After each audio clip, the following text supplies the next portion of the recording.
Welcome to the Right Now Show. My name is Zach Day, and on the show we have real, deep, and unfiltered conversations. When I thought I was gonna die, I thought of one thing, bro. Not the things I did do, but the things I didn't do. If you love yourself enough, then you're gonna call yourself out. Don't ever let the false sense of fear interfere with your life. The purpose of this show is to help you gain perspective on life, to help you become more intelligent, and to inspire all the people out there that are complacent with their life right now to get up and actually go for your real dream.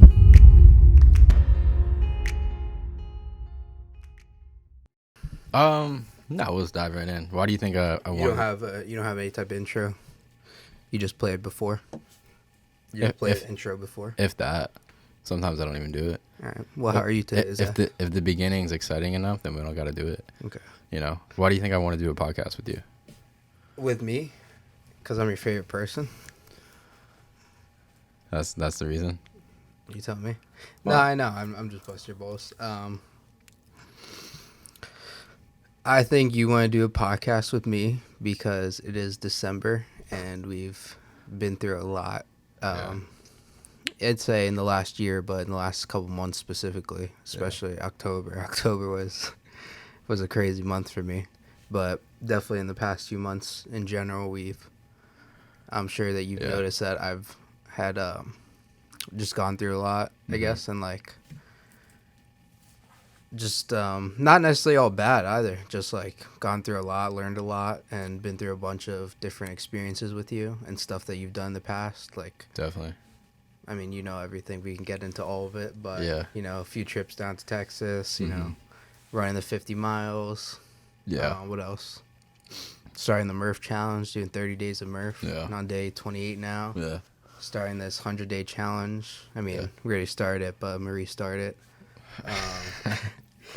It's pretty crazy. Yeah, I mean, we've just been through a bunch of stuff, and we've done a lot, and we're going to continue to do so. But I think now is a good point to recap because we haven't really, we can use it all for content. We haven't really talked about it. Yeah. Just like sitting down like this. Yeah, plus we got to post one time every day. It's part of the challenge. Yeah. But let's bring him back all the way to like when we first met in college, biology class, NAC.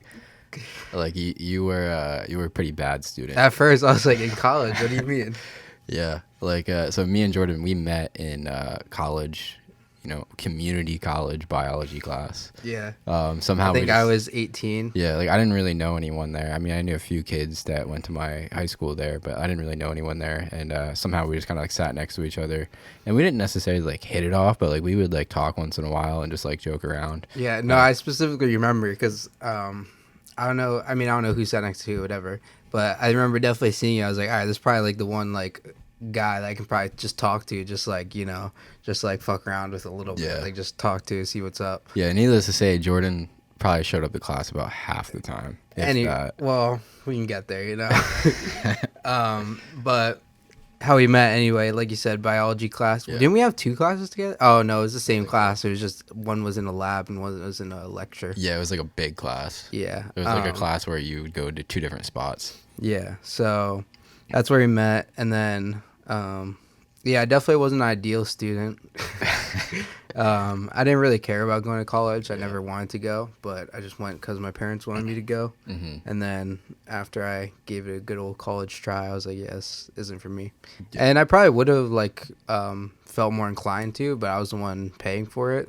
And so I was just going to school and working and didn't even know what I wanted to go to school for. So I was like, I'm just burning my money in this like for no reason. Yeah, I think even at that time you were like, I want to do YouTube or something in that nature. Like you wanted to go to California or something like that. Yeah. I remember the one we had like a project together and we were in the same group. And so it was like a group of 4 and we had to like present something. It was like we got in front of the class and like presented. And you walked in like the last 5 minutes and like came in and like, I don't know, I wouldn't say like saved the day, but like probably killed it. You did pretty well. You just absolutely just winged it like last 5 minutes that we were presenting. That's like the one thing that I remember. So it's pretty crazy. That's what I mean. Like, I don't even remember doing that. Yeah. Like, I just, like, did not care whatsoever. And that's why I was in all my classes. Like, I just knew I didn't want to be there. And so I just, like, didn't put a lot of effort towards it. Yeah. And I was actually enrolled in, I mean, the only what's the word? The only bright side of going to college was I was technically in film, and the film class. It was literally once every Friday. Yeah. It was after all my classes. I think at like 2 or 3 o'clock, and then we would watch a movie, and like that was for the whole class. And then sometimes, like not even all the time, sometimes you'd have us fill out a sheet about like 5 or 6 random questions that are just like deep, like philosophical questions about the movie. And some of the I remember one of the movies, it was all black and white and it was silent. Huh. It was a silent movie, and we literally just had to watch it. And it was like, I mean, we watched a bunch of different ones.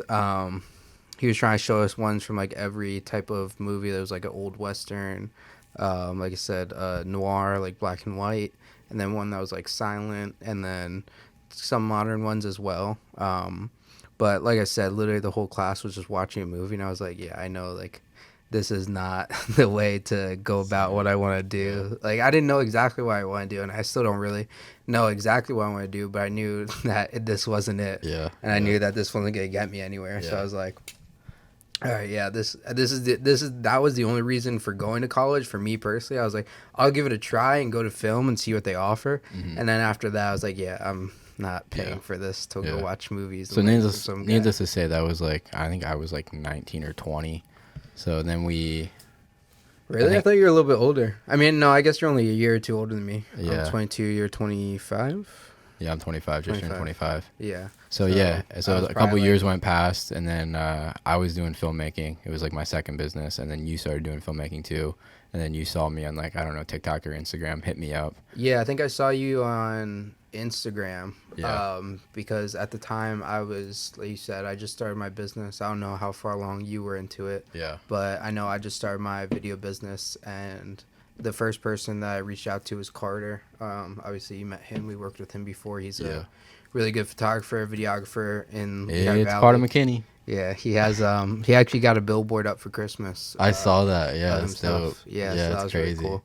But yeah, he was the first person, not the first person I reached out to, but the first person that actually connected with me and helped me out a lot. Like he was definitely my number one kind of mentor figure in the space starting off, because he was doing something along the lines of what I wanted to do, and pretty much worked with him for a while. And as I was working with him, continued to look for people. I was literally just going on Instagram looking up like videographer, photographer, Bethlehem, like looking and like doing a bunch of different stuff, like going to locations, going to looking at people, and just hitting people up daily. And then I came across your page, and I was like, where do I recognize this guy from? I know him from somewhere. Yeah. And then I remembered that I met you at college. I was like, oh shit, he's doing video now. Because in college, I remember you telling me that you did Ninja Warrior, and you had a few YouTube videos online.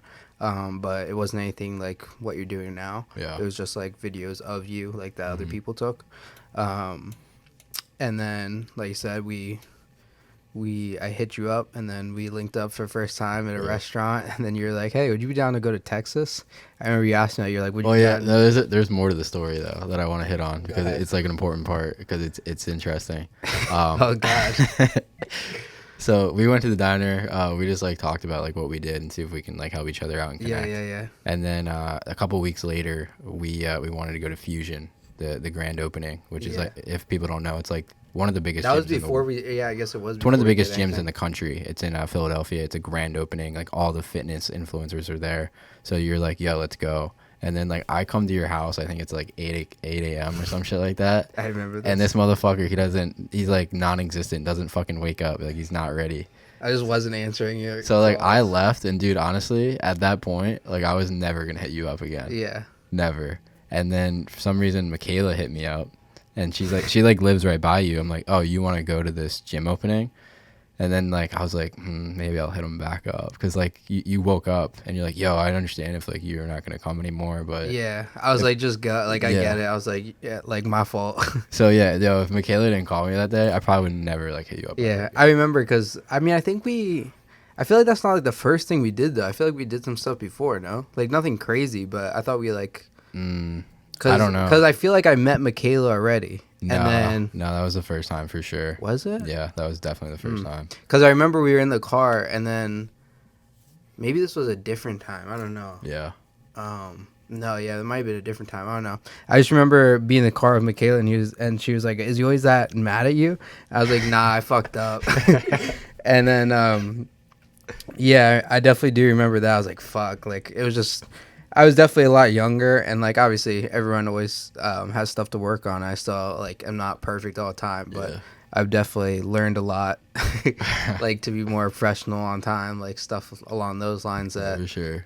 but yeah, I do remember that for sure. And then I was like you said, it was just by luck that Michaela was like, Yeah. somehow you didn't leave yet. I was like, oh shit, he's still Yeah, gonna so then I come. turned Alright. around, I hit you back up, and then I think you drove because you planned on driving. And was like, I don't want to drive, so Yeah, and then Yeah, I so drove, and then we went in, and then we got lost, couldn't get into the actual. Finally, we find the spot. We went to the other location first. You remember that? yeah. There's two fusions, and we went to the other one by They're like accident. so close to And each then other. anyway, like, dude, we got to fusion. There's like freaking thousands of people in Yeah. line waiting. Do you? I don't know if you remember, but we weren't even supposed to go into the parking lot, and Yeah. I went in the exit. Yeah, there's like cops flashing their lights and shit like that. Somehow Yeah. we get into the parking lot, which And is, literally, like, some guys pulling out right as I'm pulling in. I'm Yeah. like, oh, and I got a spot. exactly. And then me and Jordan had like camera equipment, so we just like walked in, kind of like we owned the place. And Michaela was also with us. Yeah, And because we both had two big ass cameras. Yeah, we have- like you had a gimbal, I had it around Yeah. my neck, and then I think Michaela was holding. Yeah, and Michaela happened to know one of the something. influencers, so we like ran into one of the guys that was like running the place. Yeah. he was like working the event. Well, no, I think we ran up and started interviewing someone, and then she saw someone that she knew. Yeah. And then the guy was like, "Oh, well, if you guys are doing a YouTube video, like we can get you in." Yeah. And then just took us around the side. Well, he wasn't gonna let us in at first, and then like Michaela was like, "Yo, I know this guy," and like showed him the Instagram Yeah, or whatever. Yeah. Like, oh yeah, okay, they're valid. I mean, Michaela definitely was like the main person there, but I think I Yeah. had another photographer that I knew as well that he knew Yeah. that I was like, yo. But yeah, I mean, we got in. There's literally a whole mob in the front. We didn't even like go. I was like, all right, let's just try and go figure it out. Yeah. And then we just ended up going through the side entrance and got in, which was pretty cool. Yeah, there's so many people there. I Dude, don't it know was all their wild. names, but you do. Yeah, I mean, Like Alex Um, Eubank, right? Alex Eubank was there. He was there really short. I mean, I'm pretty sure he was there. We just, almost like- interviewed him. Do you remember the upstairs thing that looked like a lair? Yeah, yeah. That was pretty cool. It was like a was. glass office all the way at the top, looking over like the whole Fusion gym. But I remember seeing on the story he was like hanging up there the whole time with the owner or whatever. And I mean, I think he was honestly the biggest name. There were some smaller gym influencers. I'm trying to think of no one like crazy that I think yeah, just like random people I'd see on TikTok that I knew some of Yeah. their names or Yeah. whatever. But it was definitely a big opening that brought a lot of people out. But after that, I think, what do we do after that? After the next one, do we film more YouTube videos? I think we went rock climbing. We went and we did Ninja Warrior. Yeah, that's what I was doing. And then, we went to trying to Texas. film YouTube videos like every. Yeah, and then I brought you Week to or a shoot so. in Texas, the GWA. It's like a Yeah. real estate conference Yep. in like the downtown Houston, like crazy location. And that's kind of where it all started. There was another GWA one before that, no? No, that was the first one you were a part of. But I thought I met them prior. Or was that really the first one? That was the first one. Oh, I think maybe you just talked to me about it, and I thought, I don't know. Yeah, give him a Geo impersonation. I can't do that. That's gonna be no. Speaking of, he just texted me. Did he? Yeah, he said I did Parrish's brand story. And he just said this is great. He's funny, man. He's just funny because I didn't even realize that he was Mexican. Then I know where he just starts speaking fluent Spanish. Yeah, I thought he's just like Italian. Yeah, he's a pretty crazy. Yeah, so talk to me about the experience. About Gio. Yeah, basically about Gio, but the event Undisputed Mastery. Like, how did that come to be? And then tell Well, me let's about what you got out get of there that. first, right? So then Yeah. so just a quick recap. So after we filmed a few YouTube videos together, and then I think that was like 3 or 4 months passed by, and then we did a shoot GWA down in Texas, and it seems pretty recent. When was that? In Houston? Mm-hmm. I don't know. Like Probably like 6 months ago. really that long ago? Well, the last one we did was probably like 3 months ago, 3 months Yeah. ago. Because there was 2, one in DC. Man, time flies by. But Oh yeah, it's right in DC. Yeah. So we did one in Texas for a few days, which was really cool. And I met Gio and some of the other people that we worked with that you had good connections with. And then pretty much you were just introduced me to a lot of your network, like even Joshua. Yeah. During that time, we did the 20-mile hike overnight. Yeah, the mission mindset. Because that was even before the Undisputed Mastery, Mm-hmm. which is basically what these events are. Is I mean, you probably have a little bit better description of what the type of events are, and I can go into depth about my experience. Yeah, so they're all a little bit different, but the first event that we did was called Mission Mindset Adventure, and it's basically we combine like a mindset event and an adventure. So the adventure was we did a 20-mile hike at night. So we started right when the sun went down, and we went all the way until the sun came up. So 20 miles hike. So we barely slept.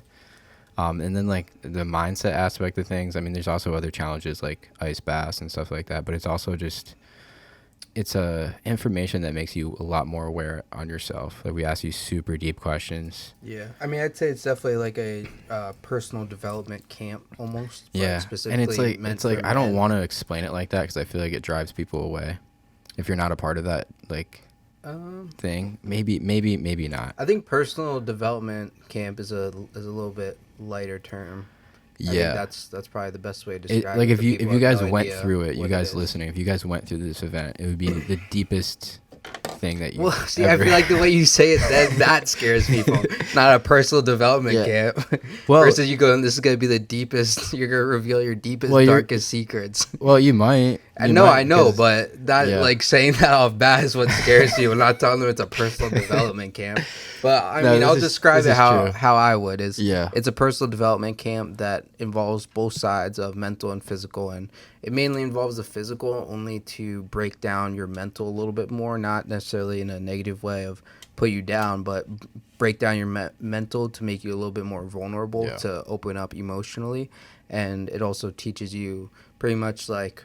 principles. You have to break someone down before you build them back up kind of concept. Yeah, the dark journey. I mean, we're all programmed. Most of the time we're programmed by the outside world, by the world, by our parents, by TV, by the media. This is a chance to break away from that and basically reprogram yourself. Yeah. And obviously it's not going to happen overnight, but this could be the catalyst that changes it. I mean, I think Gio describes it as like a weekend on your heart, right? Yeah. Or time spent working on your heart. Yeah, that's a great way to put it too. Like it's a way to get to know your soul. Yeah. Because we are very, we're creatures of habit. So we have the same patterns, we have the same thought patterns and the same habits, and good or bad, we have the same thing going constantly. It's almost like a reflex of just how we live our life. Yeah. There's not really any new pathways. So that's what this kind of does, especially when you do it with a group of new people. Like Yeah. doing it with Elmer, like an Amish guy who wasn't even supposed to be using his phone and just came to the camp in a red BMW Ubering and left in a red BMW. Anyway, but yeah, you just like that one was definitely a smaller version, more local. So that way we could make it more accessible to people. But it was definitely with a really cool mix of people. And by the time you go through the process, and I mean, I don't want to say there's one set process because everyone, like each program is a little bit different depending on the leaders and who's running it.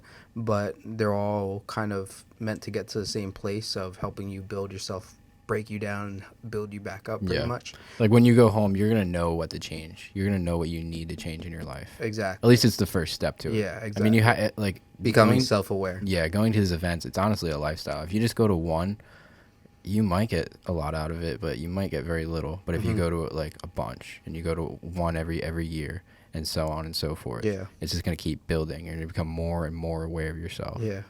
I think you build new patterns in those weekends and in that environment, and in that weekend it really flourishes. But then when you go back to your old environment is when you're really tested. Yeah. It's not necessarily about fixing all the problems in your life. It's about learning how to deal with all the problems effectively. Yeah. And change your life, change the negative habits, but you're not going to fix everything. It's not about that. It's not about fixing your whole life. It's just about dealing with the problems and being able to live the life you want while dealing with your problems and just being the best version of yourself at the end of the day. Yeah, and also the people that you meet. Like, you get to form a tribe, you get to build a network, you get to build relationships. Sometimes you walk away with the best friend. That's what you never know. Yeah, that's what I was going to say. At the Yeah. end of each of these, everyone who you went through that with is like now pretty much willing to do anything for you. Yeah. Like the bond it creates, I mean, it's almost like trauma bonding to a degree, which again has a negative connotation to it, but it's definitely like that same pattern of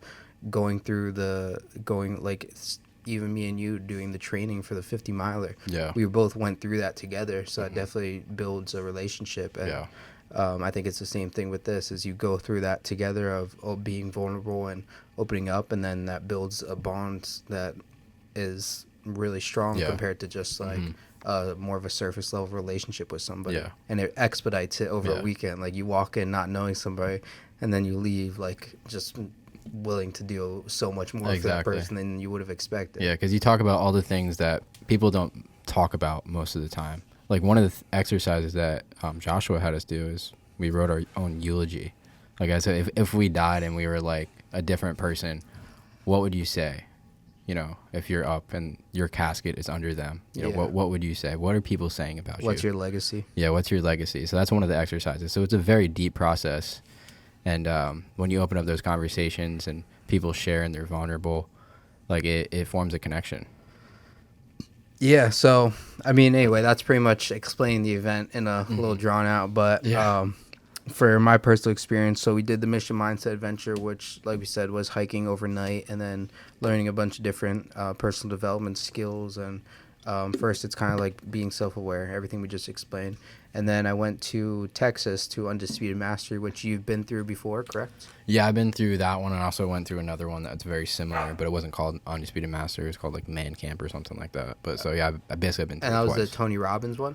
I've been through Tony Robbins as well. So, but that was separate? That was separate. Okay. Yeah, so this was this event is called Undisputed Mastery. I don't know if it was called Becoming Champions, but it's run by Undisputed Mastery. And pretty much it's the same concept as Mission Mindset Adventure, except run a little bit differently because it's different leaders doing it. And it's pretty much, my experience was, it was a lot, but Yeah, Jordan. I let went through everything some out. hell. Jordan went through some hell. It was a boxing camp. So that was the physical part of it. And then, like you said, the main part is emotional, but they like to involve physical side as well. Yeah. So it was a boxing / self-defense place that's very well-renowned. Yeah. And I'll give them a little bit more of a rundown. So Yeah. it's a boxing event paired kind of like Mission Mindset, but instead of the adventure, they teach you how to box, all the fundamentals of boxing and how to defend yourself. And the two guys that are in charge of it, one, his name is Harley Elmore. We call him Tuhan, and he is a legend, like absolute legend in the martial arts world. Like he's a black belt in Bruce Lee's martial art and probably like 10 others. Like if you're in martial arts, like you know him. And he trains literally SEAL Team 6, Delta Force, Rangers. I mean, Dan Asante was Bruce Lee's trainer, if I'm not mistaken. And Dan Asante was Harley's training partner. Yes. Yeah. So absolute legend. And he's the one teaching the self-defense stuff. And then the other guy, his name's Dr. Keith Wagner. And he's a coach. He worked with Tony Robbins for a while. So he knows like everything that Tony Robbins knows. Like he's a psychologist. He's also a coach for like main people. Like I think Tim Grover is one of them that he's a coach of. So these two guys are like in charge of the program. And normally there's about 30 men there. And it's about masculinity. It's about how to become a man. And so they bring you through this whole process. They bring you through something called contracting, which you can kind of take them through. Yeah. But and also you fight at the end. Yeah. You fight against like one of their black belts.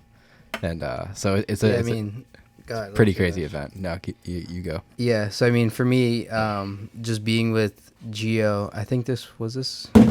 Again, I don't know why my timeline is so messed up, but when I went. It was in October. When I went with Gio solo, that was afterwards, correct? Mm-hmm. Yeah, but even that was crazy because we ran into so much there. But Yeah. when we went down with to Texas with Gio and Zach, we Gio hosted us at his house. Me, Zach, Ashton, and Kevin. Yeah. Who are two Pro fighters. professional MMA fighters. Yeah. So this is like before Undisputed Mastery. So we all went from Gio's house to Undisputed Mastery in Texas. Correct. Yeah.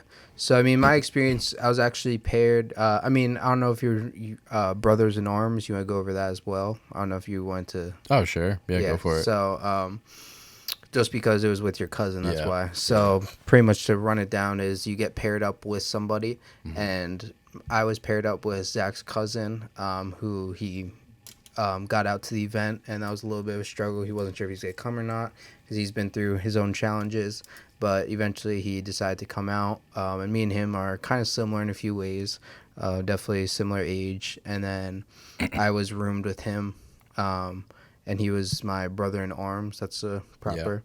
So he was my brother in arms, and so he was pretty much the partner that you go to for everything. So for the boxing, for different exercises, and then you also have your fire teams, which are, you have one leader, which my leader was Gio. Yeah. And then you have around like 6 or 7 guys in each group, and then like 2 training leaders as well who have been through previous programs. It's all a vetted process, whoever is in any position of power, whether it be the leaders or the assistant leaders, or Harley, obviously he's well renowned. But in the fire teams is pretty much where you do not most of the work, but a lot of the deep work. Yeah. So your leader will take you through a bunch of different exercises, and kind of each leader is their own person. They definitely have their own styles. Yeah. But I'm sure, I don't know what the training was like for the leadership, but I'm sure they all are trained to kind of go with each group and Yeah. how each group is and how each person is, because everyone's a little different. But pretty much what the whole process was, to sum it up, was they would go around and ask everybody basically what's going on in your life, just basically. Yeah. What are you struggling? What's good? What are you struggling with? Exactly. What are your problems? What's going on? And people opened up right away. Like, Yeah. we're like just right off the bat, just crazy. Yeah. stuff. Ashton and Kevin, they knew what was going on because they've been there before. Yeah. They've experienced it. Yeah. They're like, Even what's his name? Jesse. He opened up like. yeah, he's been Mission Mindset before. Yeah. So So my whole group opened up right away. Zach's cousin, I almost said you, but no, your cousin. What's his name again? Kevin. Kevin. Oh, that's right. Because there's 2 Kevins. That's why it was messing me up. Call him Kev. Yeah. So Zach's cousin Kevin, I think, was the only one who just didn't feel 100% comfortable opening up at first. He's like 21 years old. He's a pretty quiet kid. He walks in with like one AirPod in his ear, backwards hat, not saying a word. Yeah. Kind of like he's like in the group, but he has like his chair like 3 feet back. And that was like every time too. Gio was just like, Yeah. Yeah. So you can pick like, and like in that environment, like he just sticks out kind of like a sore it was like thumb. me in college. Yeah. Yeah. Exactly. But anyways, yes, because he was like half in, half out. And with those things, you gotta be like, once you fully commit is when you actually get what you something useful out of it. But if you're just half-assing it, then Yeah, because we all have things that You're we not hold gonna- in, like trauma in our life. exactly. The things that we struggle with, Yeah. and we think it's just on us, like it's on us to just hold it in and not do anything with it. Yeah. And when you like say things out loud, it takes the power right out of it. Yeah. And then you say it to your brothers, and then they give you advice on it, and they talk heart to heart with you. Like that's a breakthrough right there. Yeah. So then after you go through the different exercises, get to know each other all a little bit more, you go back with the bigger group with everybody, all the fire teams, and Keith and Harley would talk about some different things, basically personal development skills that apply to everybody. You do some boxing in between, then you go back into your fire teams. It's basically a rotation of those 3 things. And there's some other events that we're not going to talk about just because it's like part of the event. Yeah, but there's some other exactly. things that we go through. Yeah, some other physical things, nothing too crazy. Kind but of like boot camp things that you don't expect. not even like physical though, just kind of like what's it called? Not events, but just abnormal things that you'd never do. Yeah, I guess. And for some people, every yeah. how you describe everything is so scary to people. That's why I'm trying to stop here. Abnormal events you would never do. It's like boot camp. Like everything you're saying about just would scare people away. Oh, I made a whole video on it, so if you guys want to check it out. Yeah, link below. Yeah. But then you go through a process called contracting. Good. Yeah. Okay. So then you go through a process called contracting, and that's pretty much when it's a one-on-one kind of, not necessarily one-on-one because your whole fire team is around you. Yeah. But it's you and your leader talking to each other about, and basically that's kind of where that's where like the meat of it is when he's trying to get everything out of you and really get you to open up and be vulnerable about, like you said, whatever it is, your problems, your traumas, the things that you don't like to talk about, the things that are just deep problems that you normally would just push down. Yeah, it all starts with what do you want? And keep in a bottle deep down. Right. Yeah, so it starts with what do you want, and depending on what you want, that's where he's going to go with it. And then then he'll hit on guilt, shame, regret, all those things. Yeah. And like rage is actually first out of all those things. That's why you guys are really hitting the bag and stuff like that. All the things that you would usually hold in, especially as men, just I mean, Gio told me some pretty crazy stories about people, but yeah, pretty much just things that you'd hold in that you're not really socially accepted to let out, and usually don't really have anybody to go to because it is a very vulnerable thing. And as men, you're supposed to be strong, but it's hard to be strong when you're broken inside. Yeah. Except people just try to hold it together until either they break or they just have a life of bad habits that they continues to show, like whether it be rage, getting angry at people quickly, or whatever it is. We all have addictions, whatever it is. Exactly. Yeah, we all have things that we run away with, like Exactly. addictions, like weed, alcohol. And so pretty much it's getting to the root of that problem, and mainly pretty much just getting to the root of that problem. I don't know how all the fire teams did it, but how Gio did it with us is he would have us describe a feeling or something that wasn't like a saboteur, which we can get into that, but it's pretty much the angel thoughts and the devil thoughts.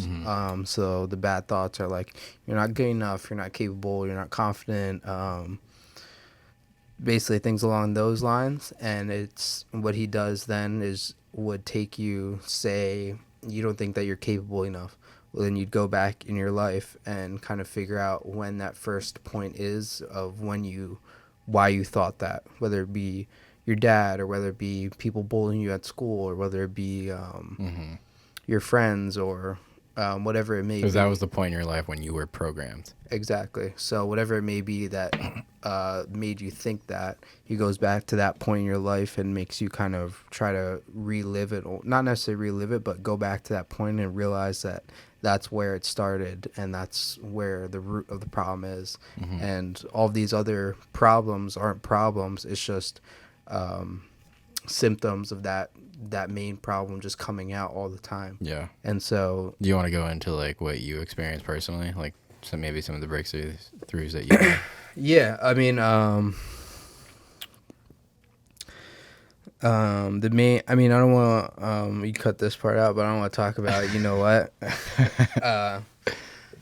just because I don't know how she feels about that. So I'm not gonna talk about that, but I'll talk about like some of the other breakthroughs I had surrounding that. I mean, even though that was like the main one, but whatever. I'll still make it good. So we'll cut and then start back here. So some of the breakthroughs that I had were, I think a lot of it started with the limiting beliefs. I think a lot of my limiting beliefs were kind of like the similar ones, which is like, I'm never good enough. Like why even try, right? I forget. Basically, I forget what the exact reasons are. I know never good enough was definitely one of them. There were two more. I forget the other two, but I think they were along the lines of that.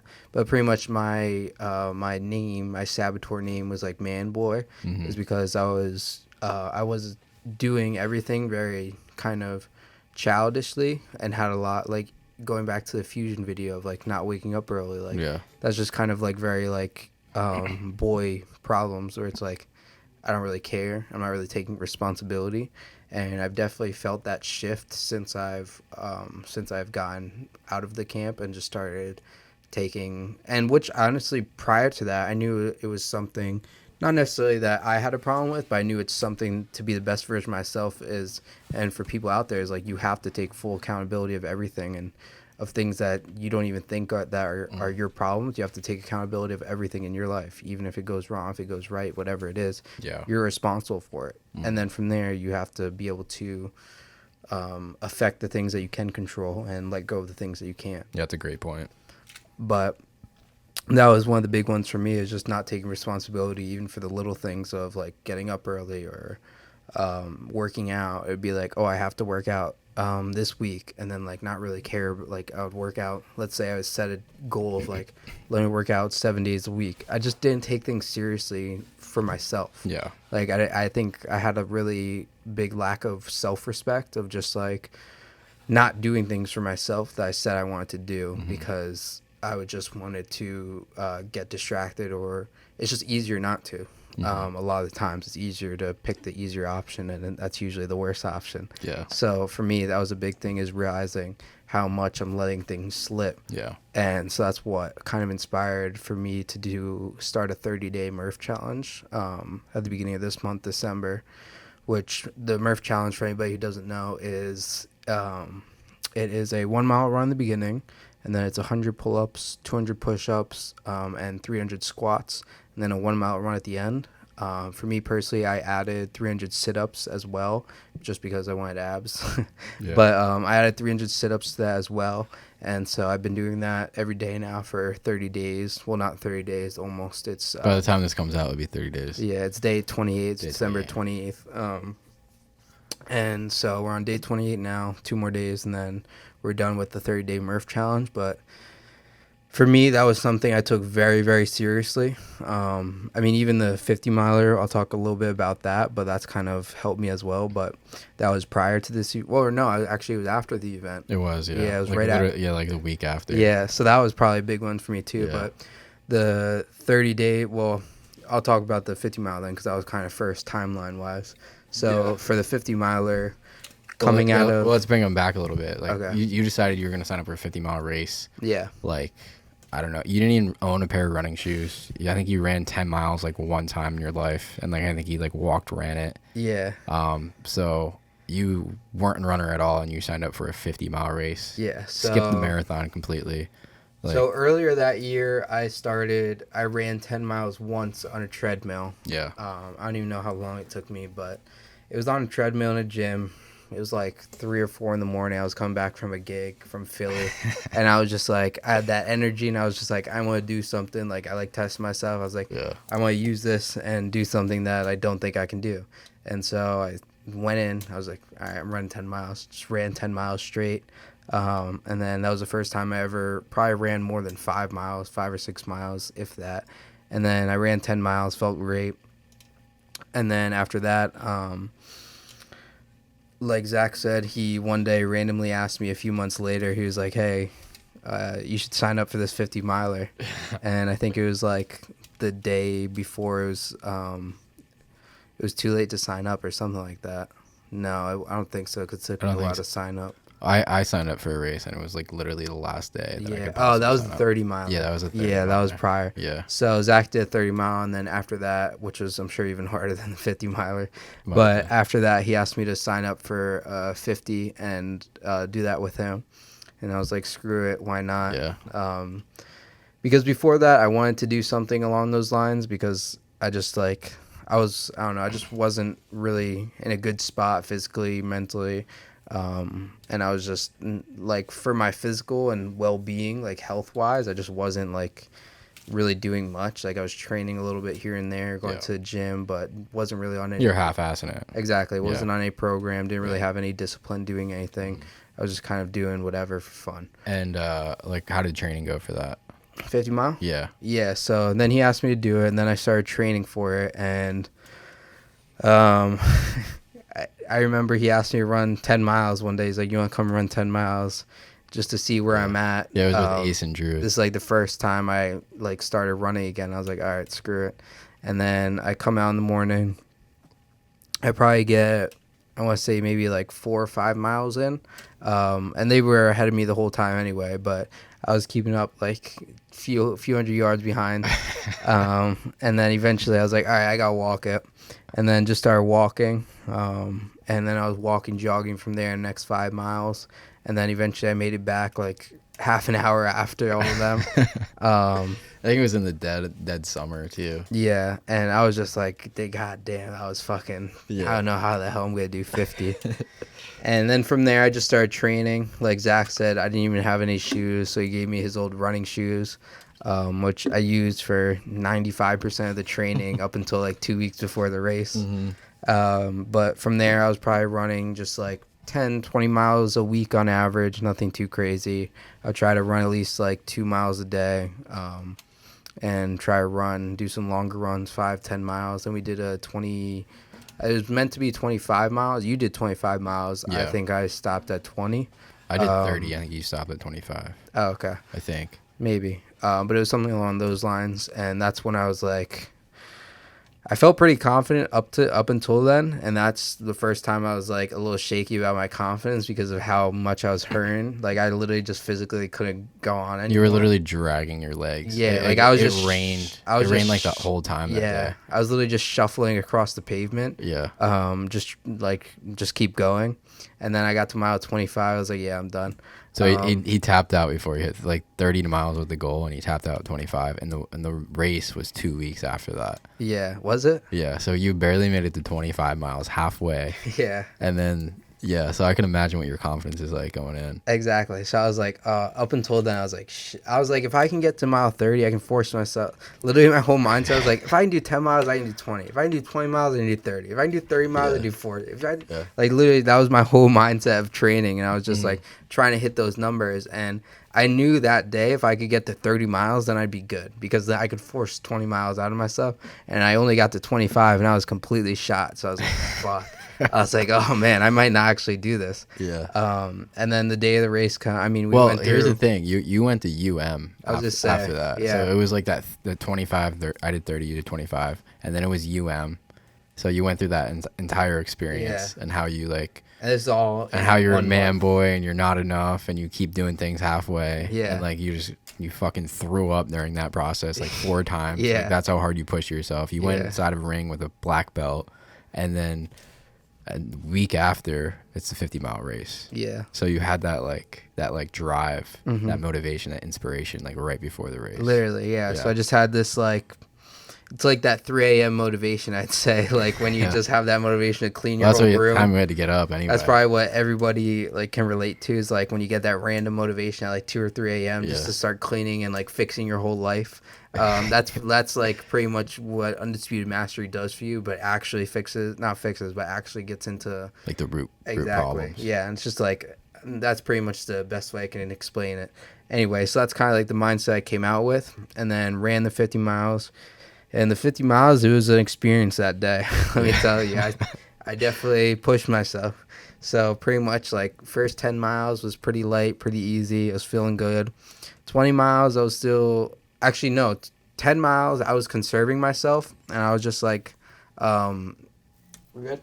We're good. Okay, perfect. Yeah, so the 50-mile race. So for the first 10 miles, I was just conserving myself, going slow, just trying to save my legs.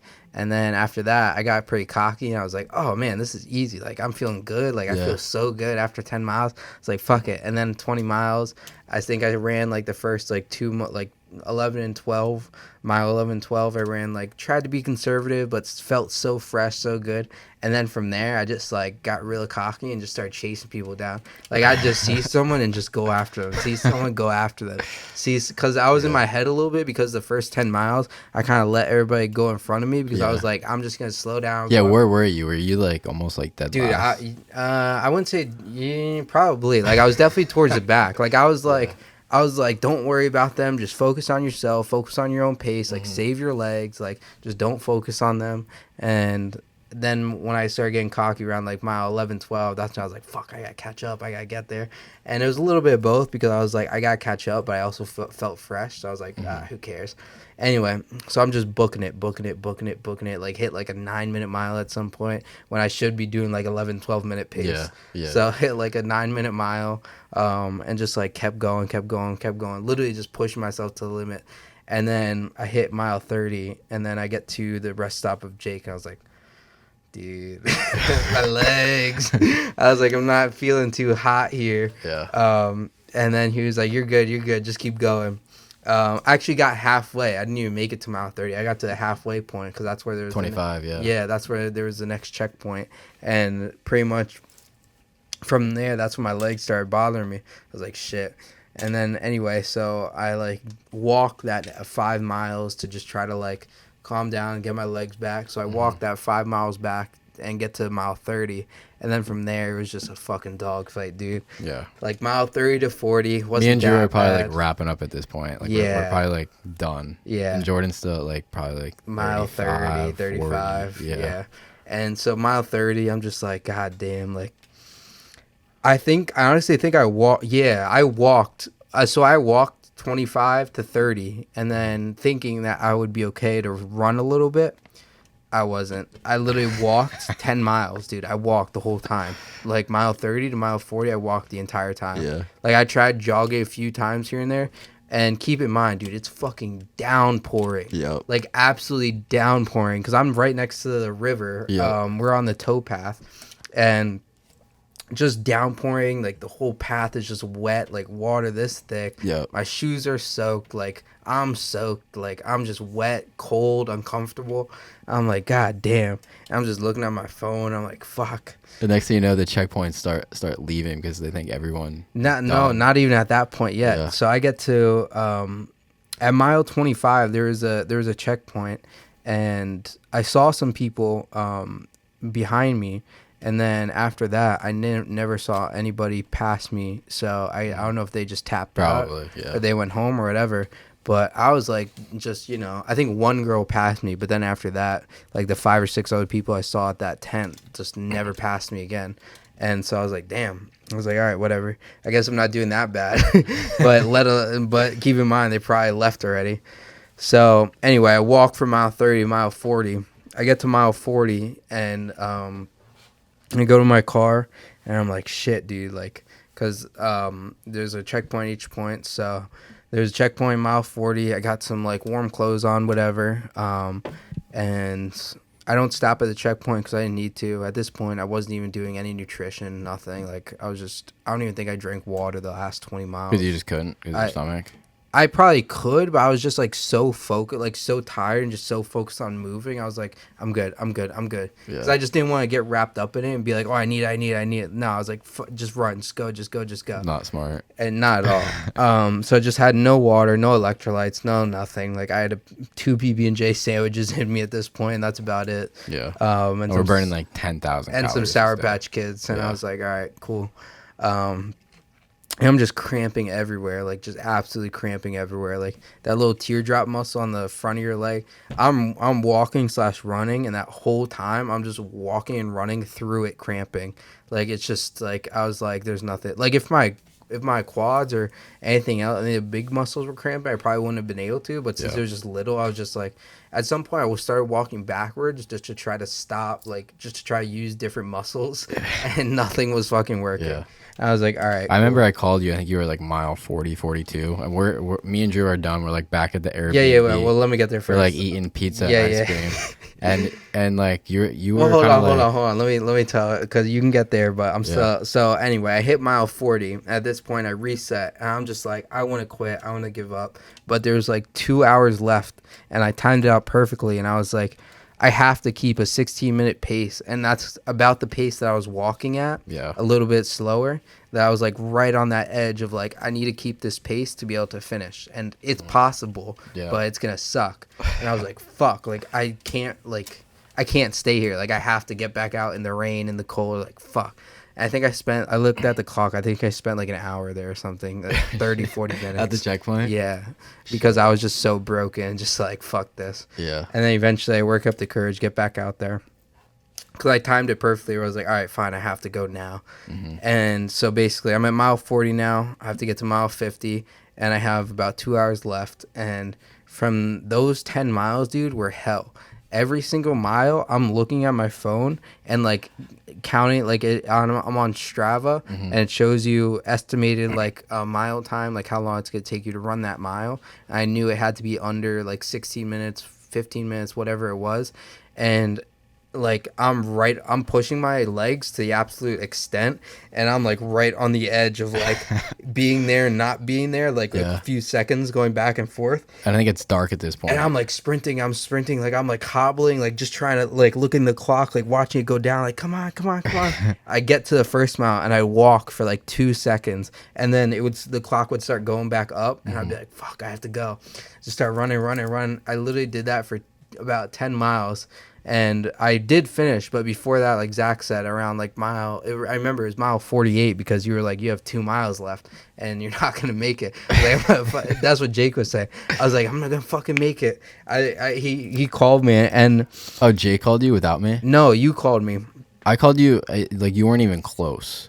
No, I You was. had like 2-3 hours left at that point. No, you called me again. I probably called you again. yeah, you called me again when I was like 2 miles away. Yeah, and And- you were like, yo, I'm gonna fucking finish. Yeah, you're like, where you at? I was like, I'm gonna fucking finish. And then, because I remember I did the math, I was like, fuck it, I'm gonna finish.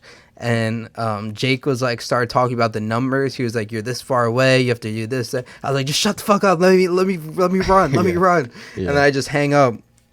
And like you said, it's dark at this point, like dark. I don't have a headlamp. I'm literally using my phone flashlight, like just shining, trying to look for the path. And I'm running. And then I get to this bridge where we first started. And after I cross the bridge, you have to like make a left, go into a street. And as I'm going, I see a truck that's like parked on the side of the road. He's like, "Are you a runner?" This is what he's screaming at me. And I didn't hear him at first. I was like, "What?" He was like, "Are you a runner?" And I was like, I gotta go. Like, just didn't answer him. I was like, I gotta keep going. Like, I just couldn't. Like, I thought it was some random guy asking me Yeah. for directions or something. Yeah. So I was like, dude, I don't have time. I literally, like, I'm down to the second here. Like, I don't have time for you. Like, I gotta go. I literally just like waved them off and kept going. And then I get down to the end, and before we start, there's like this long path, probably about a mile, and I'm like about a half mile into it. And then my clock hits 14 hours, which was the cutoff point, and I hit 50 miles on my Strava. Yeah. But I wasn't at the end yet, so I was Yeah. pissed because I thought that I didn't finish. Like, I thought that was it. Like, Yeah. I'm done. I didn't finish because I started it right at the same time. Yeah. I was like, what the fuck? Like, this Yeah. is bullshit. Like, Yeah, meanwhile, this race started at 5 a.m. and you went all the way till 7 p.m. yeah. And it's pouring rain. It's dark out. The checkpoints, they Yeah. left. Like the checkpoint Yeah. like that I went to, that it wasn't even there for you. They The just whole race was shutting Yeah. down. They didn't know I was out there. I show up at the finish line and he comes up to my car. He's like, "Yo, are you with Jordan?" I'm like, "Yeah." He's like, "Is he still out there?" I'm like, "Yeah." He's like, "Right around the bend." And they tore down like the finish and Yeah, everything. it was the race director, and they literally like didn't know I was still out there and didn't think anybody was out there. They just assumed everybody left. And I was like, fuck, I'm still out here.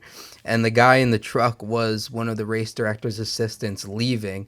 And that's how they found out I was there too, is because they were leaving. And then they saw me. And I guess he came back and probably talked to you after you were there. And then I texted Zach. He was like, finish strong. I was like, this is bullshit. Like, I already finished. Yeah. Because I was walking at that point. I was like, fuck that, I'm going to walk. I'm not going to waste any more time. Like, I finished. I got it. Like, Yeah. I got the proof. Yeah. And he's like, no, just finish strong. I was like, all right, fine, I'll finish strong. And so, because I also wanted to be done and just wanted to be warm, and I was Yeah. like, fuck this. And this is probably like the highest water point where the path is literally, I'm like, it's pitch black at this point, like pitch black. Like, can't see anything. There's no houses. Literally just pitch black, like forest, river, my phone flashlight. Yeah. And I'm just stomping in puddles. I'm coming down, and then I see Zach's light. I'm like, fucking finally. And then I walk up, and like the director is waiting for me, and it's like the clock, and he was like 30 seconds left as I'm coming around the bend. Yeah. And I was like, at first I thought he was like just fucking with me or like lying to me. I thought he was just telling me to make me feel better. Like, Right. come on, like finish strong. Yeah. And then I get there, I was like, look, I got the proof. Like, I finished. Like, I'm done. Yeah. He's like, I don't need the proof, dude. You finished. Like, you had Yeah. 13 seconds left and you finished. I was like, oh, you weren't like just saying that just to say that? He's like, no, dude, look at the clock, because they had this big clock running the whole day. And I had 13, and I literally finished this 50-mile run, like you said, running from 5 a.m. to 7 a.m., which is the craziest thing for me to even fathom doing. But finished it with 13 seconds left on the clock before the cutoff where I wouldn't count of me finishing. And then the race director, he was probably like just as hype as I was. Like, he was like, this is what this race is all about, and gave me like a motivational speech, because he was like, he was talking about like all these other racers, they just come, like they just try to do it for speed. Because like you said, everybody was done before me, but a lot of people were done a few hours before me, like a lot of hours, probably like 5 or 6 hours before me. Easily. And I was still out there for like 5 or 6 extra more hours of, like you said, 14 hours total. Yeah. And he was like, this is what it's all about, like pushing yourself. Like, he was, like he said, he was like just as hype as I was. Yeah. He was like, let me get a picture. And then he wrote like on this sign, and I still have it in my room. And he was just like, Yeah, you got like an award. it was literally like a photo finish ending. Yeah. Yeah, I still haven't received it, but I got really? it. Yeah. That's It's fucking called crazy, the Stubborn Mule, which is like the last person to finish the race. And I was definitely the last one with 13 seconds left. Fucking crazy. How many like doubts did you have like during that whole process? Dude, it was rough. I was in some dark spots, man. Like, I was in some dark spots, but literally it was just that, like, the last 10 miles for me was just like that feeling of like, I was in pure pain. Like, I was in pure just pain. Yeah. And I literally like just rewired my brain to just be like, the more pain I feel right now, the faster I'll go. So I was pretty much forcing myself to feel the most pain I could. Yeah. Because I knew the more pain I felt, the faster I was going. So I was like, because I couldn't like try to, like, my muscles were so shot, like I couldn't try to just force my legs because it hurt so much. So I literally just had to go into my brain and just be like, just just like hurt yourself, like just go. And literally I'm just like running through like my legs, like just like trying to make it hurt, and just like trying to move my legs as fast as I can. And like I said, it was just enough to finally finish. Hardest 13 thing you ever seconds did? before. Yeah, definitely. Easily. I remember you asked me before, you're like, do you think this will be the hardest thing you do? I was like, at first I was like, I don't think so. But then after a minute or two, I was like, yeah, I mean, I haven't run that far, and running sucks, so I think it will be. Well, even that 20-mile But I hike that we definitely- did, yeah, that during was that, rough. like, dude, you were in pure pain. Yeah, like, that was dude, rough. you were fucking in such a bad mood, fucking swearing at the world. And then a couple months later, you're out doing a 50-mile race. Yeah, dude, that was probably worse. I'm not gonna lie. That was probably worse. No way. I was I don't know, man, just the mental torture of me having to. Well, you were just weaker mentally at that point. That's what I mean. Like, going through it with that, like, without that mental strength was like so much harder than doing it with the like coming out of UM and training for it a little bit and having a little bit of confidence. Yeah. But yeah, that was definitely a big, huge moment for me. And then after that, I was kind of just chilling for a while, recovering. And then I was like, yeah, I need something else in my life. Like, I got to do something. Yeah. And then I started the Murph Challenge beginning of December. And then, like I said, it's going to be 30 days by the time this comes out, day 28 today. Yeah. And then on the next few days, we're going to be, the next challenge after that is a 100-day challenge, which we're really already in. It's not like you failed it. Correct, yeah. Which we are in, and UM. Kind of like 75 hard, but you get to create your own challenge. Yeah, and this was actually an add-on kind of for UM that you can be a part of. Yeah. And start on January 1st, and pretty much, like Zach said, it's like 75 hard, but you create your own list of disciplines and rules that you have to follow, that you have to have an accountability partner with, just to hold you accountable, obviously. And then from there, you just do 100 days of that. And we started on 9 days ago, I want to say. No, 11 days we're on ago. day 11 right now. I Yeah. still got to get my fucking Murph in. So I was literally just thinking about that. I was like, fuck, I got to do a Murph after this. yeah, so And then I got to we're go home and do something else. But we're 11 days in now, and I'm personally gonna restart it January 1st. And I mean, You know, the challenge doesn't start until like the 11th for everybody else. oh really? Yeah. Oh, beautiful. So I'll still be ahead. But honestly, it was the same thing for the Murph challenge. I started the Murph challenge in November, and then on day 7 I failed, and then I restarted again. It was kind of like a test run of like, all right, now I know what this takes, and I have to commit to it. And so I did that, committed to it. And same thing with this. I didn't technically fail, but there's like I said, there's been a few gray areas for me. Yeah. Like one of my stipulations was reading a book every day, and all I was The whole doing, book. No, not reading every day. Yeah. Just reading a book every day, like not one Yeah. book, but reading Yeah. whatever. And so I'd literally go into the book and read one word and then put it down. And I mean, I justified in my head because I knew that I had to read the book kind of like read a few chapters at a time. I knew I didn't have the time like during these 11 days to do that, which again are just limiting beliefs for me. So that's why I was like, let me just restart this challenge and just kind of keep a tighter ship and be more strict about it and be more intentional with it. And I also kind of want to restart because I also just got that productivity planner. I didn't bring it with me, unfortunately.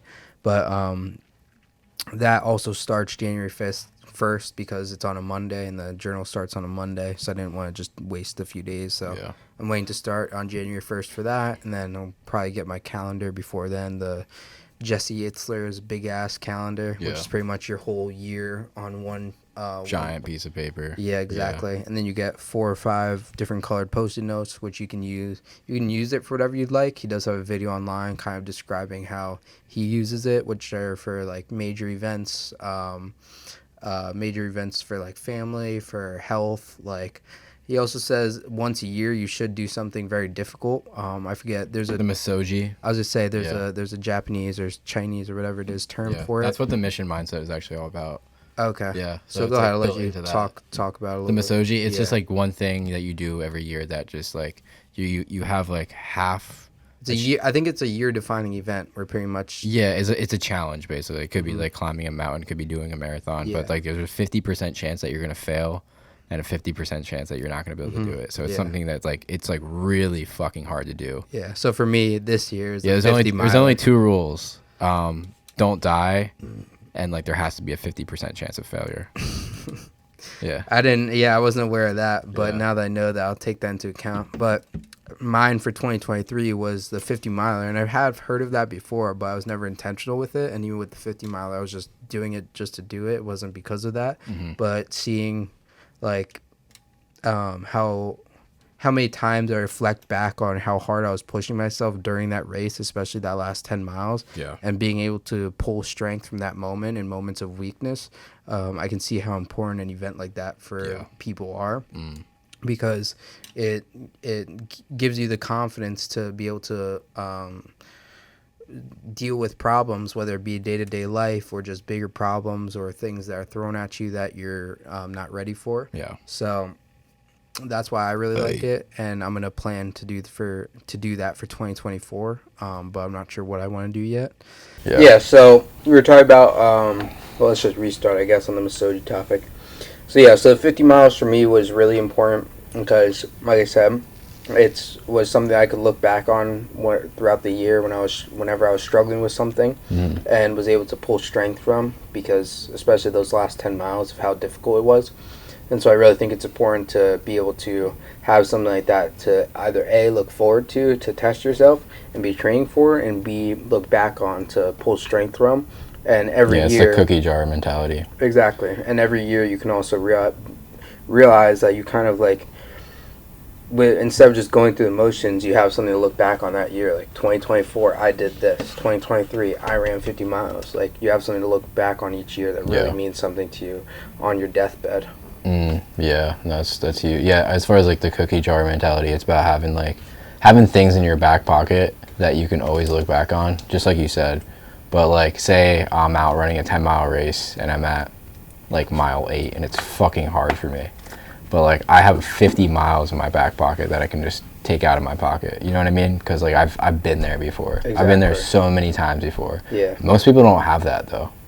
Most people have never done that shit, so it's scary for them. That's the thing is, once it's a familiar place, you know how hard you can push yourself. Yeah. And then when you're addicted to that and you just want to push yourself more and more, it's really crazy the place you can go. And that's kind of David Goggins' whole personality and his whole person. Like, that's how he is. Yeah. How did it feel to, like, cross the finish line of that 50-mile race? It felt really, like, just unbelievable. Like, I couldn't fathom that I did that. Like, my legs just ran 50 miles. Like, I was like, I mean, I was definitely just really sore and definitely, like, really, like, tired. But especially reflecting on it, it was just kind of, like, crazy to me. Like, it just didn't feel real. Yeah. And especially, like, how close it was and how hard I had to push myself to get there. And it was like, this is a fucking make it or break it moment. Like, this is, like, every single one of those miles was, like, seconds away from not being there. Yeah. And it was just crazy, like, to push myself like that. It was insane. Cool. Let's well, first of all, let's just consider the fact that you went from a kid that couldn't get his ass out of bed, was basically failed out of college. You were probably just working job to job. Yeah. You were, you know, running your own filmmaking business. I don't know how that was going. And then in a matter of 2 months, you went to a couple of different events. You went to Undisputed Mastery, got like this crystal clear awareness on yourself. You know, went inside the ring with another human being, black belt, you know, fought for your champion name, so to speak. Yeah. You ran a 50-mile race. Now you're doing a Murph every single day. Yeah. Like, how does that transition feel like in that short amount of time? Yeah. From becoming from going from like basically a boy to a man. I mean, it definitely feels like day to day it feels natural, because I remember a billionaire explaining it, because everyone's always asking him, like, billionaire, millionaire, whatever. He's like, oh, how did you get here? Like, what is the secret? But it's like, it's no secret. Like, it's literally just little steps, like, every time. And mine was definitely expedited with Undisputed Mastery and different events like that, because it's such a concentrated environment to flourish and become the best version of yourself, as long as you apply yourself. So that definitely expedited the process, and like you said, gave me crystal clear self-awareness to be able to move forward and with purpose and intent. But from there, it's just little steps of, I gotta run 2 miles today to train for the 50 miles. I gotta run 5 miles today. I gotta run 10 miles. Damn, I have to go try run 25, 30 miles and push myself. And it's just little steps like those, just continuously push myself, that add up every single day. Even with the Murph Challenge, doing it for 7 days. After 7 days, I was like, fuck this. Like, literally, I quit. And then I was like, I gotta get back on that horse. Like, I know what it takes, and I know I'm capable of it because of what I went through with that 50 milers. And like I said, I think that's kind of what I was explaining with the, what's it called? Misogi event, is every single dragon you slay and event and mountain you conquer, whatever it is, it gives you the strength and the power to be able to slay a bigger dragon and overcome a bigger mountain. And if you just continue to do that and it continues to add up, then you're just gonna like get to where you want to get to eventually. But the most important part is being consistent with it. And that's why right after the 50 miler, when I was kind of in limbo, I was like, I need like something. I need a discipline. I think that's the most important thing, is being disciplined and having disciplines in life, because discipline does equal freedom at the end of the day.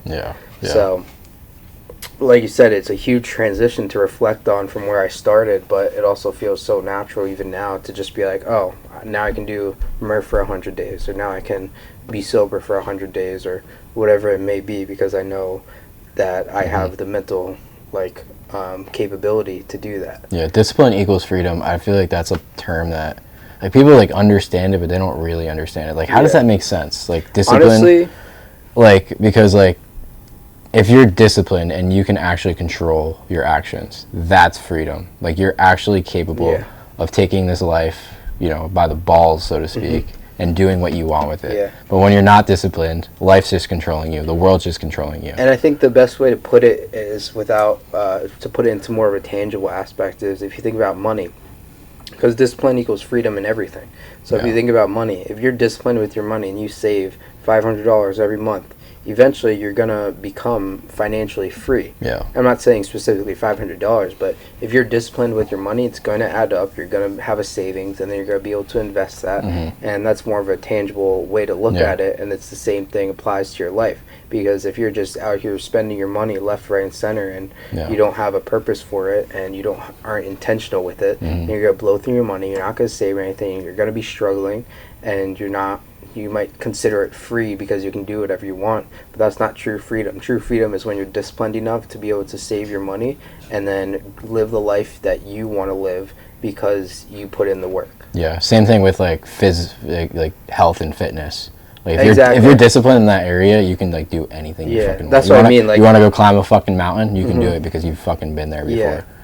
Yeah, that's what I mean. Like, that same aspect applies everywhere, but I think when you put it into I mean, that's the best way I understood when I first heard that analogy with money, is when it actually clicked for me of like, oh, that's what discipline. Because at first I'm like, how is discipline freedom? Like, discipline is just like doing hard shit that I don't want to do. Like how am I being free? Like, Yeah, it doesn't sound too free. I just want to do whatever exactly, I want when I want. Yeah, but it's really about the intention and purpose behind your life, and I think that's kind of like the first step for anybody looking into personal development, because discipline without purpose is hell.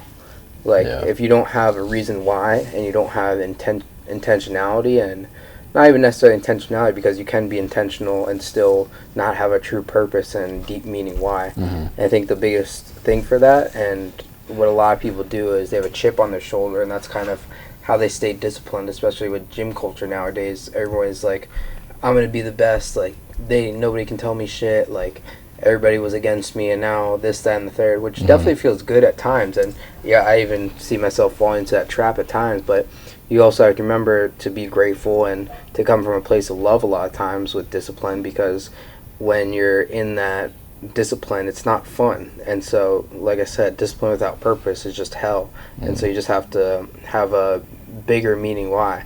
Like, if your younger brother or whatever, if he's like lazy and doesn't work out, and you're the one who works out and pushing yourself, you shouldn't look at him and be like, I'm better than him, like, you should be trying to empower him, because empowering him and getting him to the gym with you is going to feel a lot better than just like succeeding on your own. Yeah. And that's where true leadership comes from. Like, leadership is the ability to empower others. Yeah. And What's your why?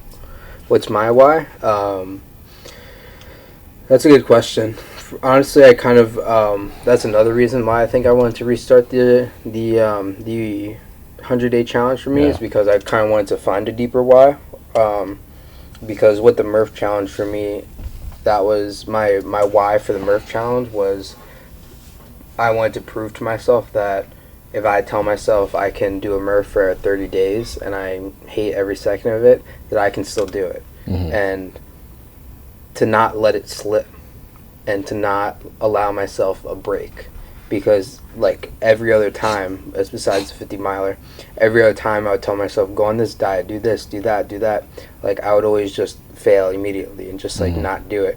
And this was something that's like, this is non-negotiable. You would always find the like excuse. This is non-negotiable. Like, this is, and I've never done that in my life. Like I said, I've never been to that place, and so that's what the 30-day, that was my why for 30 days. I think for everything it's kind of a different why, but that was kind of my why for 30 days, and I definitely have to do a little bit more thinking for my why for the 100-day challenge that's coming up for me. Yeah. Which is a part of the reason I wanted to restart it. Yeah. Joshua will like this question. What are you grateful for? What am I grateful for? I'm grateful for a lot, man. I mean, my health, being able to be here with you today and be healthy and living and breathing and waking up today. But I think that's the number one thing, is just the simple things. Like, obviously my family, I'm grateful for my family's health, like not having any problems there. I think a lot of times it's the simple things like that that we overlook. But yeah, I mean, I'm grateful for my health. I'm grateful for my network, my connections, my experiences, everything I've been through in the past couple months. Especially, I'm grateful for having you to be able to show me a lot of those things. And yeah, I mean, that's probably the number one thing I'd say, is just all the experiences that I've been through recently to create who I am today and give me the tools to be able to do that. Yeah. I love that. Where are you at with faith? Like, what does your faith mean to you? Where am I at? I don't know, you tell me. I don't know. I'm just kind of, I have my own relationship with him, with God. I'm definitely not a church goer or have any community. Church is interesting because church is like you almost said, like church can be anything. Yeah, I mean, like, you go to Chinese restaurants, right? I've been a few. Yeah. Yeah. Does it make you Chinese? Right. Just because you go to church doesn't mean like you're a Christian or like whatever your religion is. Yeah. You know what I mean? So church is interesting. It's definitely not the number one thing that like people do that seek a relationship with God. Yeah. But yeah, I think that's kind of where I'm at though. Is just leading with love and just trying to. Because I think it all kind of coincides and goes together with being the best version of yourself and being religious and Christian to a degree is just like being grateful, like showing love to others, like all those things just kind of go along together. So once you start to align yourself, you kind of realize that all the pieces kind of start falling in place, and it makes it easier to walk that path of where you're supposed to go when you start aligning yourself with even one thing, whether it just be like, oh, I need to be more grateful, or I need to be more loving, or I need to be more understanding, or your actions, or whatever it is. Once you start to align yourself with a better purpose, it's very clear to be able to see. If you ask yourself, like, if you have a decision to make, I think you talked to me about this, if you have a decision to make and you ask yourself, well, which one is God's decision, which one is the devil's decision, it's pretty clear most of the time. Like, usually it's just like, all right, well, that's the clear answer. And it's just about being more self-aware about it, I think. Yeah. And that's definitely something that I've been a lot better with. Yeah. One of the things that really hit me lately is we will be judged like we judge others. So, like, if we were, like, out there just fucking judging everybody for, like, every little flaw they have, like, what they look like, what their face looks like how they talk, whatever it is. That's even a big one for myself, which I'm sure a lot of people do, is just, like, judging others, like you said, and just being more self-aware. And I think that goes along with the idea of just being aligned, of just trying to be a better person. Yeah. What do you value most out of family, money, faith, and health? In order, or just the number one thing? In order. Family, money, health, and what was the other one? Faith. Faith. Yeah. Family, money, health, faith. Family, money, health, faith. So I'd probably say family and health are tied. If I had to put one first, it'd probably be, I mean, it depends, like, not to be like, specific about it, but like health of yourself, health of your family, or just health in general, or... I'd say health of yourself, probably, you mean, right? Yeah. Yeah, I mean, I'd probably say health of myself first, because if I'm not healthy, I can't do anything. Like, that's just it. Yeah. I can't help my family. I can't do it. I can't do anything. And I'd say family, for sure. And then I'd say probably between money and faith, I mean... I guess I'd sound pretty bad picking money first, picking greed over faith. But I probably, honestly, to be honest, I'd probably pick money first, because I think it's a tool. I think it shows you who you are. Yeah. And I don't think it defines you. So I don't think that's being greedy. I think me having money and picking money over faith is me saying that if I have the money, then I can take care of the people I love, and I can make sure they're healthy and happy and okay. Yeah. I mean, maybe faith can come before that. To play devil's advocate, faith can come before that, because if you have the faith, then the money will come. But being completely honest, what I'd pick now is do you believe in God? Faith. Yeah. Do you believe in God? Do you believe He created everything? Yeah. So this is my reasoning why I put faith first. Yeah. Like, hands down. Yeah, I'm curious where your faith above everything. Faith above everything. Okay. Yeah. Without faith, I would. Yeah, I guess it sounds pretty. Without faith, I wouldn't be here. Like, my Creator created me, created everything. So I wouldn't this wouldn't even be a conversation without faith. Yeah. In my opinion, right? I also look up to Jesus Christ as like my ultimate role model. Like, he's like the ultimate human being, and He's God. So like that is like the ultimate person I look up to. And then like That was the whole thing, right? What's Living what's life with 100 no years? sins. What's 100 years of life on Earth? Yeah. Compared to eternity in Immortality. heaven. Or not immortality, Right. but So eternity. like this life is like a test to get to the next one. That's why I put faith, like hands down. Yeah. Not even close. Yeah, I mean, I'd probably agree with you. Because kind of like my whole concept behind putting everything first was like similar to what you said, just different reasoning. It's just like it's I have the intentionality of all of it, but like you said, I guess faith just comes before that, because that's kind of I prioritize the family, health, money now because I'm living this life and I'm living it day to day, dealing with the problems. Yeah. And so you don't a lot of times see the bigger picture, like you said, and aren't always in touch with that. But once you are, and once you think about it, like you said, like you can't take the money. That's kind of when faith comes first. You can't take money. You can't take material things. You can't take any of that with you. Yeah. And honestly, you can't technically take your family with you either. No. Not up to you. Can't even take yourself with Only, you, really. Well, you have your soul. Yeah. So like all those things are like not the soul, and then like your faith, like in my Exactly. opinion, Your is faith soul. is kind of what's binded to your soul, and the only thing that kind of is eternal. Yeah, exactly. So that definitely makes sense. I would Yeah. agree with your point then. I mean, it changed my perspective on it. Yeah. I'm not really like hopping on the bandwagon. You did change my perspective on it. Yeah, yeah. Because like I said, I was thinking about kind of day to day. It's interesting because most people like will, what I prioritize day to day versus looking at the bigger picture. Yeah, because most people will say, because I ask people on every single podcast this question, and most people will say exactly what you said. And normally I don't like retaliate with like my point of view, just because like. No, I think you should. I think it's good to share it because it's normally I have questions that like kind of like warm up to it, but yeah. Yeah, you know you don't have to sugarcoat with me. Yeah, exactly. What advice would you give What do you got here? Okay. No, I'm not asking. I'm just asking questions that pertain to you. Okay. What advice would you give your 20-year-old self? My 20-year-old self. Yeah. You're 22 right now? Yeah, 22. Yeah, so you were a completely different person when you were 20 years old. Yeah, I would probably say... Say Jordan? I mean, I feel like a lot of the things that No, I'm Jordan. Talk to me like I'm Jordan. Well, let me preface it. I think a lot of the things that I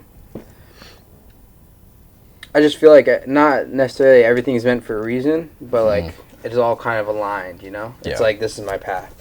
So it's like I definitely would have advice for myself, but the advice is also kind of like do this, do that, but also I don't think I'd want to do that because like then maybe I don't meet you, and then maybe things don't lead, and then maybe it takes me even longer to get to there. I'm just saying like hypothetically. Yeah. No, I know. I'm just playing devil's advocate, but because that's how I think about it. But in general, what I'd say is probably just like, I mean, I'd probably just try to help him along the path faster. Just find discipline, focus on, like I said to you, controlling your mind and being able to be more self-aware, and just all the things that I've learned throughout the past couple months through my experiences, and just try to give him actionable steps to do that. Interesting. It's decent. 'Cause I would just, if I were you, I'd probably be like, yo, just sign up for the 50-mile race. I wonder what like your 20-year-old self would have thought. Like, yo, I'm gonna do a 20-mile or 50-mile race like 2 years from now. Like, what would your 20-year-old self say to that? Yeah, it definitely would have been a lot more unfathomable, but I'd be like, fuck it. Really? Yeah. Shit. Interesting. That's what I mean. Like, I feel like it's still the same personality. I just wasn't exposed to as much. So now I'm just like that's why I wouldn't really change anything, just because like it's the path I was on, you know. Yeah.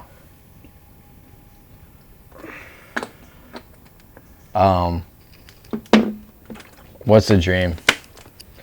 It's a good question, man.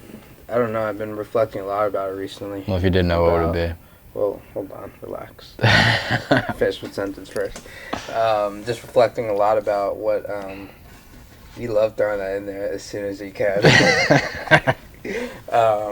But like I said, just reflecting a lot about where I want to take my life, what I want to do. I mean, The dream. If I did know what my dream would be, it would probably be.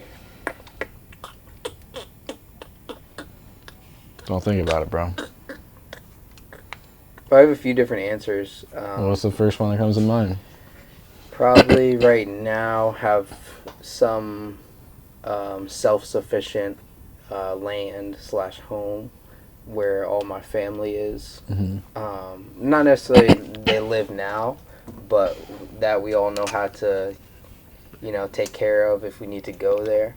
And then just living my life, having that as a backup plan, and then just living my life normally as I am now.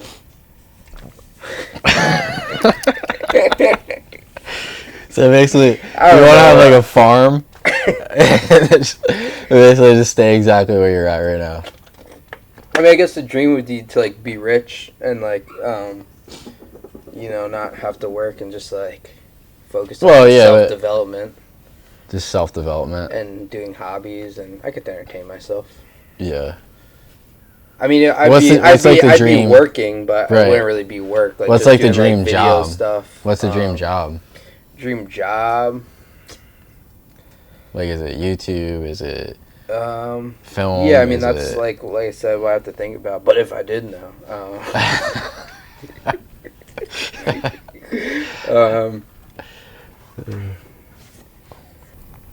if I did know, it'd probably be having an audience online, whether that be YouTube or TikTok or Instagram. I think it would probably be all of them kind of together, of just sharing my journey of curating my dream life, which is kind of like Catch-22. But I mean, that would kind of be basically just having an audience to be able to. Why are your eyes so big, like stare? Anyway, it would be like having like an audience to be able to talk to and inspire and lead, and just be able to use to have to, because when like in Undisputed Mastery, that environment, it, like I said, you just like flourish so quickly, and it expedites the process of personal development. Yeah. So I'd basically want to create an online audience of people that I'd be able to do that with and reflect off of. And you want to like throw your own events, because there's no way. No, just online, like have a like obviously it's different than an event in obviously it's different than having an event in person, but I'm just saying build a community of like-minded people to help inspire each other. Because even like having a network of people that even if you don't go to events to, like even you, Jake and Drew, having you guys like sign up for a 50 miler, like even stuff like that still pushes you, Yeah.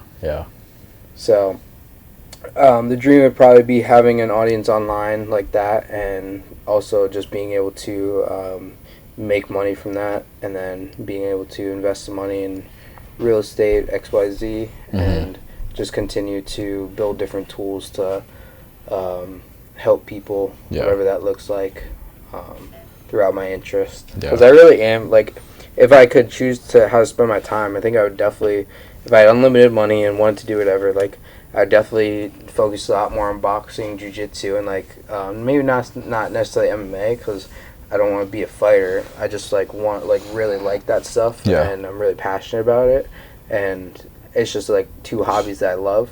So I definitely spend a lot more time doing that, and probably just record. Let me reframe the question, and I'll actually answer the question too. Yeah, I'm going off on a while, but go ahead. So say if you could like wake up 5 years from now, and like you were just like, you woke up in your dream lifestyle, like where would you be, like on the planet?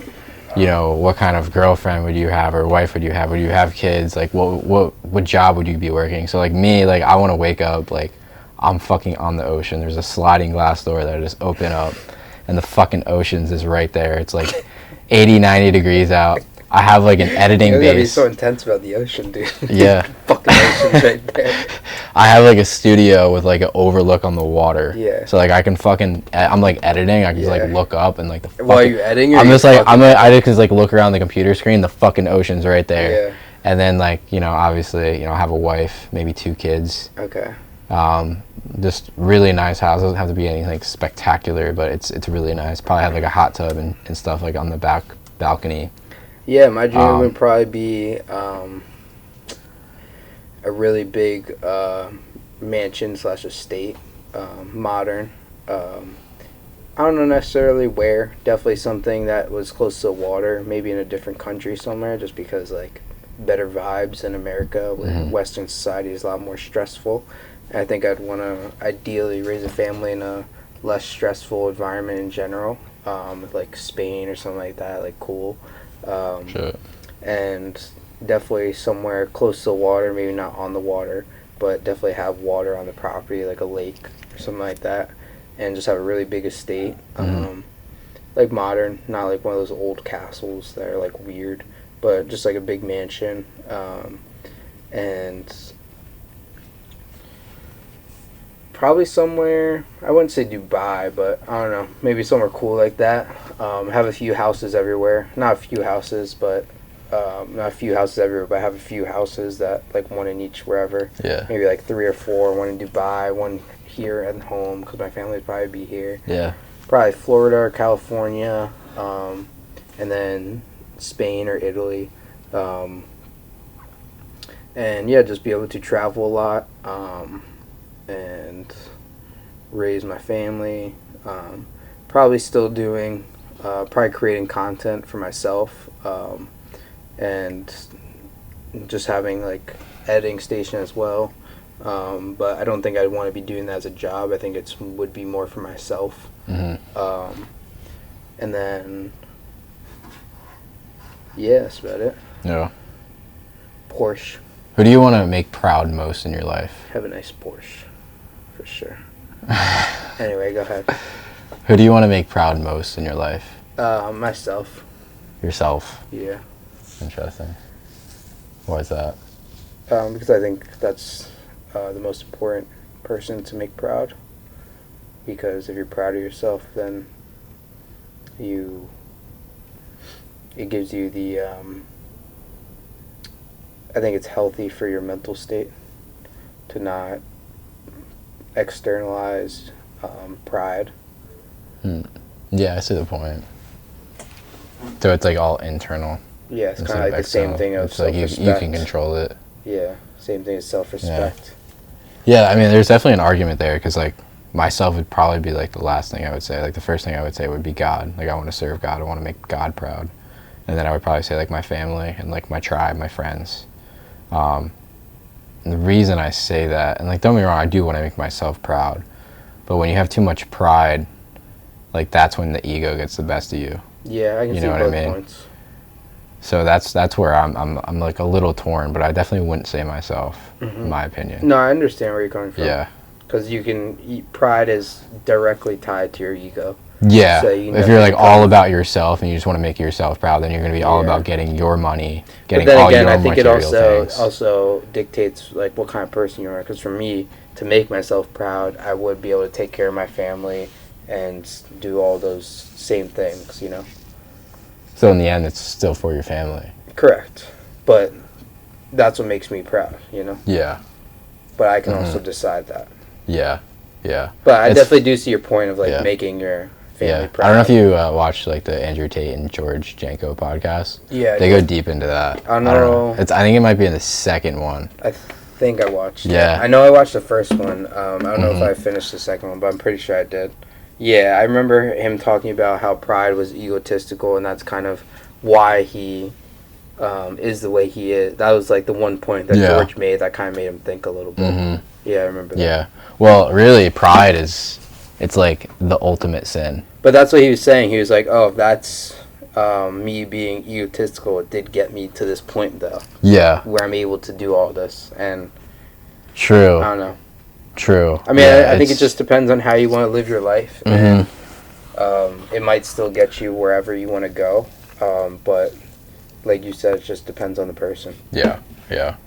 What's your favorite emotion and why? My favorite emotion is probably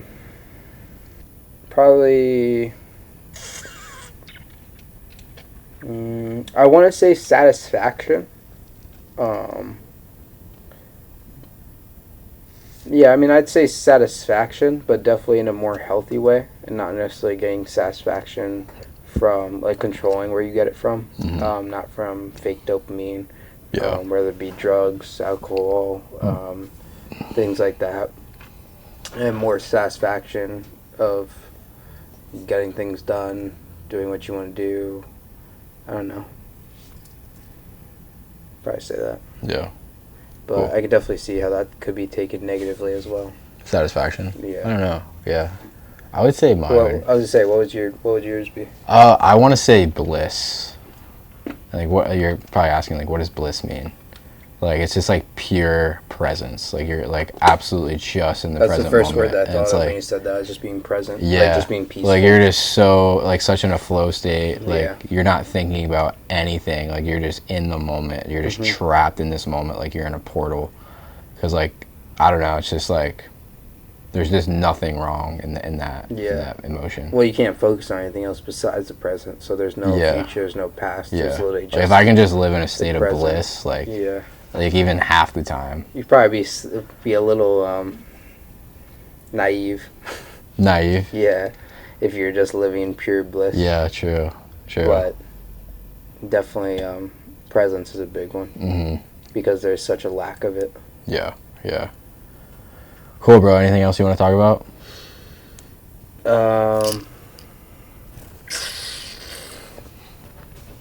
I mean, we already touched on challenge, right? Challenge. Oh, here's. challenge. I'll put you on the spot real quick. You have to pick your challenge. Like, say let me restart the question. So if you had to pick a challenge for 2024, then you had to pick right now. Like the one event? Yeah, the one event. If you had to pick right now, if you did know what it was, what would it be? 5, 4. Iron Man, Shit. You want to sign up? but it'd be a lot of money. You could just hit up Jake and practice on his bike. Yo. Dude, after he does the double Ironman, he might be done with that shit. Hey, yo, you that's selling that? next month. How much? $100? Yeah, probably an Iron Man. So you just have to get a different membership. I'd do it. Figure it out. Yeah. We can get it done. Alright, Maybe we man. can get it done. Alright. Fuck yeah. Because all it would be a bike, and I could get a cheap bike for a couple $100. Yeah. And then Maybe a from there, wetsuit. just get an Wetsuit's like $500. LA Fitness. It's not crazy. Yeah, LA Fitness, or you go to the place. I mean, I wouldn't need a wetsuit. The place that Jake is honestly like right by Yeah, here. that shit is fucking expensive. Valley Wellness Center, bro. Yeah, dude, that shit is like crazy expensive. Is it? I think. Probably. Alright. Cool. You want to ask me any questions? Just getting some. real. What's your intention for 2024? My intention for 2024, I mean, definitely like move out Where's of your my. head at? What are your intentions in business, life? Yeah. Actually, let me go ahead, answer the question while I look something up. I need like someone's pure presence when I answer the question. I'm just like talking out in the fucking Well, that's what you're doing. the dark That's room. Okay. Hmm. That's what you're doing to me. That's okay. I did that maybe 3 times. This is the first time I'm doing it because I'm pulling up something for this. That's why. But so okay. Well, this is the real question I wanted to ask you. So scratch whatever I said before. Have you seen this before? Ikaji. I don't think so. Ikaja. Pretty much, it's combined. It's a here, I'll send it to you. Well, I guess you can just look at it.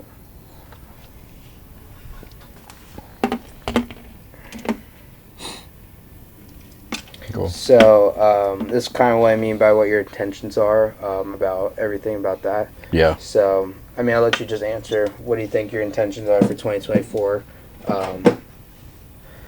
Of just like, what do you want to do? What are your goals? Yeah. Your family, your life, your business, your faith, all that stuff.